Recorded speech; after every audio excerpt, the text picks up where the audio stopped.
Hi everyone, it's Helen here from Helen Chapman Handmade Crafts, and today I wanted to talk to you about making your own envelopes. Now this is great if you like to make specific sizes of cards that it's difficult to get envelopes for, or if you just want to create a really special envelope using designer series paper. Got a couple of examples here for you, and it's a great way, I was upside down, it's a great way just to make sure that your envelope coordinates with your project. You can see there that I've tied in the designer series paper with the project and the envelope, and similarly with this one I've used the same paper on the envelope and on the card itself. Now you've got a couple of options really. If you're using a relatively standard sized envelope and you just want to create something a little bit more special, you can just destroy an actual envelope and use that as your template. That's one option for you. But if you're creating something a little bit different, or you don't have an envelope in that specific size that you can destroy, there's a quite easy way to make an envelope to fit pretty much any size of card. Your limitation really is just the size of your DSP. At some point, your card is going to be too big such that your DSP won't fold to fit around it. And what I've done here is just created a little template just as an example, but the techniques are the same. You just apply them to different sizes of card. And the example that I've got, and I'm just going to use this card as an example, and I've measured the card base and it's 6.4 by 11.4 centimeters. Now, having some squared paper or your grid paper is perfect for this because it helps you to draw out a template, and I find that really useful when I'm creating envelopes. Now, from your card base size, you want to add at least 0.5 centimeter in each direction, and this makes it easier to put the card in and out, but it also helps to allow for things like dimensionals and embellishments. So you've got that wiggle room, so it's not going to be too tight. In this case, what I've done is I've added 0.6 just to keep it to round numbers as much as anything, which means I've now got a size of 7 by 12 centimeters. And I've drawn that out here. And that is a really top tip because I can now take my card and double check. It really is helpful just to make sure that at this stage you haven't messed anything up. So my card fits nicely in there. I'm happy with that as the basis of my envelope. Then for your side flaps, what I would do is I would take half of your width and add 1 centimeter. In this case, we take half of 7, 3.5, plus the centimeter gives us 4.5 for our side flaps. I've drawn those out here as well. The lower flap only needs to be quite small. It's up to you really. This is not crucial because it's going to fold up here. Not going to be that visible. You can either fold it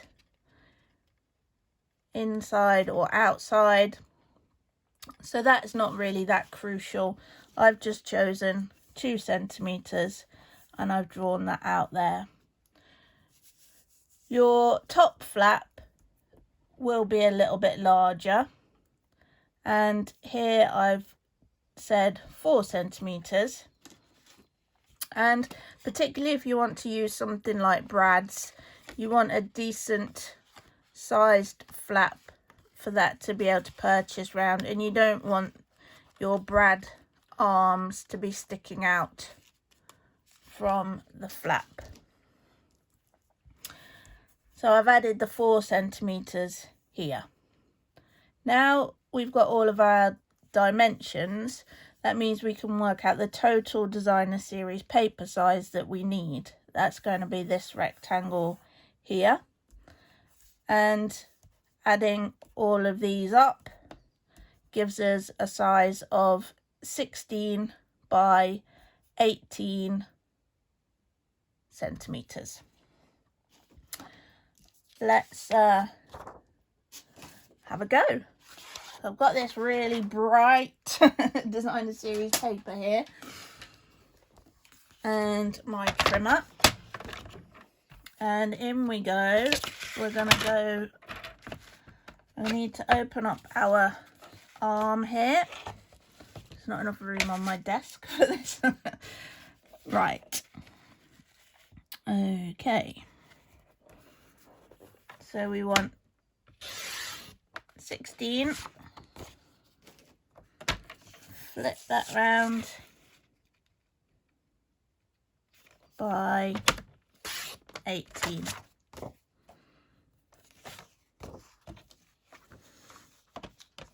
Again, because we've got our sketch, we can just pop that in and make sure that you've not made a mistake, and that fits pretty well, so that's good.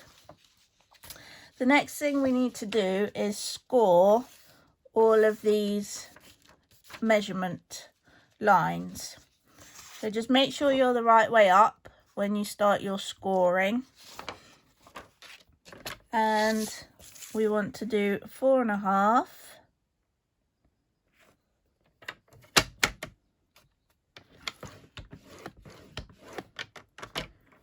And twizzle it right round and do your other 4.5.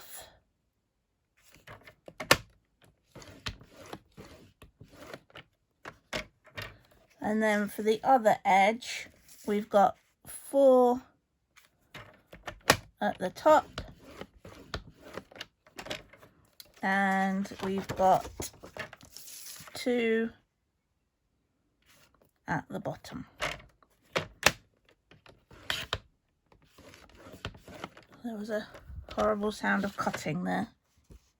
Luckily, that's the bit we're going to be getting rid of anyway. My cutting blade was in the way when I scored. So hopefully you can see the score lines there. Now, we are going to be getting rid of these corner rectangles, and the easiest way is either to make a mistake with your trimmer or to just use your paper snips.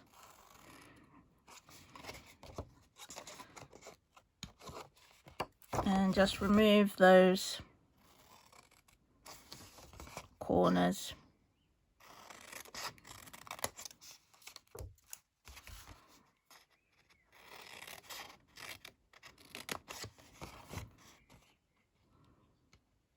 And make sure your score lines are nice and clear before you try snipping out.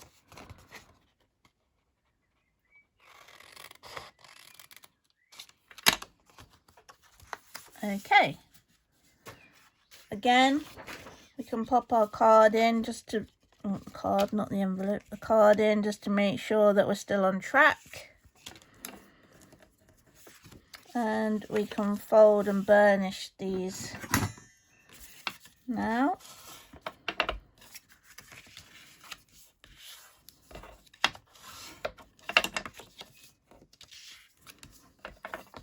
The great thing with using designer series paper is you get beautiful patterns on the inside of your envelope as well, which is a nice surprise when you open it up. Okay, now the only thing left to do, other than obviously putting it all together, is to shape these flaps. And the reason we do that is because if I tried to fold all of this together now, can you see that's kind of catching on there? You've got too much for it to fold over. Now the simplest thing to do is just cut diagonally across these. There are other things that you can do, which I've done in this one, which is to use a die to shape the flap, or if you don't want to use the die to actually shape the flap, because it can be quite tricky to get it to stop at the right place, what you can do is you can actually draw around the die and then again use your paper snips just to shape that. And with shaping these, it's entirely up to you how precious you are about it, really. You can actually draw the lines to make sure you get the same angles everywhere, or you can just take your snips to it and literally trim off the corners.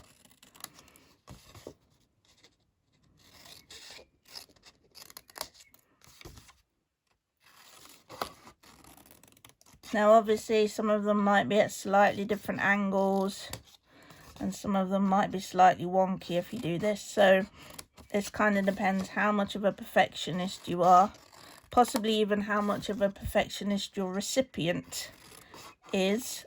I would definitely not send this this attempt to some people.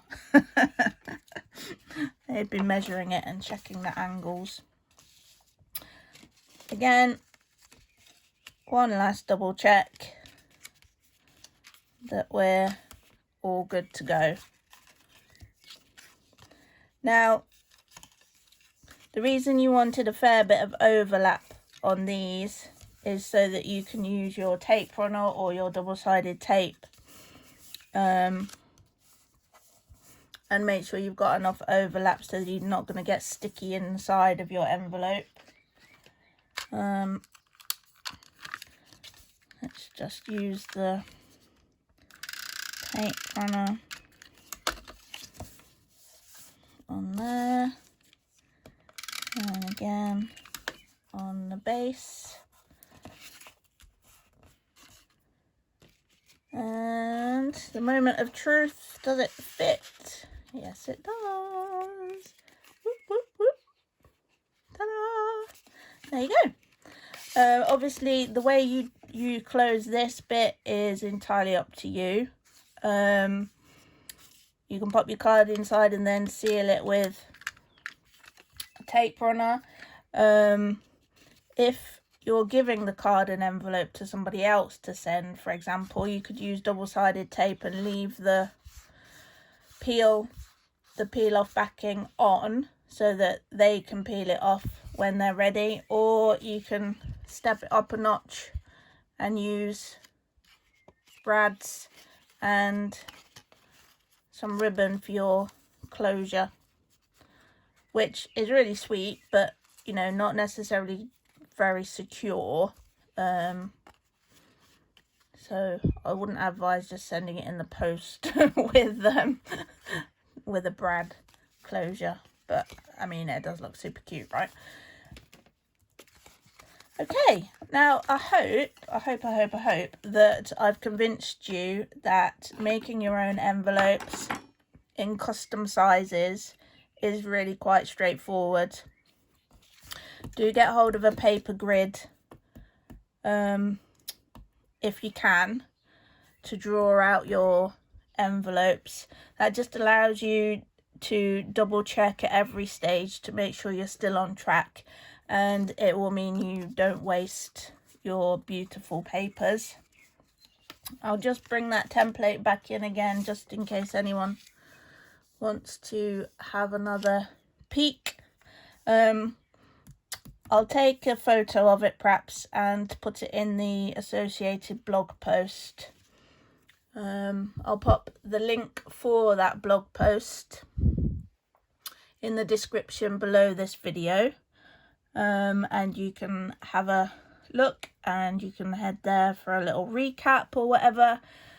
It will also have links for you to purchase grid paper should you wish to, and I'll put a little link to things like the trimmer if you haven't got one, designer series paper, that sort of thing, so you can have a look what you can make your envelopes out of.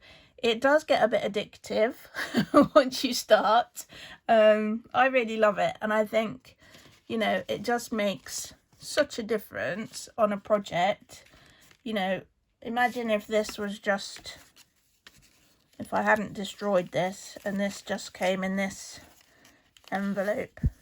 I mean, which would you prefer to receive? I know which one I would prefer. You know, it just makes it look like you've put that extra time and effort in, and that person is important to you, you know. I think they look super, super cute. Okay, well, thanks for watching. I hope you've enjoyed this video. I hope it's been useful. I hope that you're now going to go and make tons and tons of envelopes. And I hope that you enjoy it as much as I do. I think it's really good fun. If you have liked the video, please give it a little thumbs up. And if you haven't already, do consider subscribing to my channel. And make sure that you get the notifications when I release more inspiration for you. Don't forget to check out the blog post as well. And I hope to see you soon. Thanks for watching. Bye for now.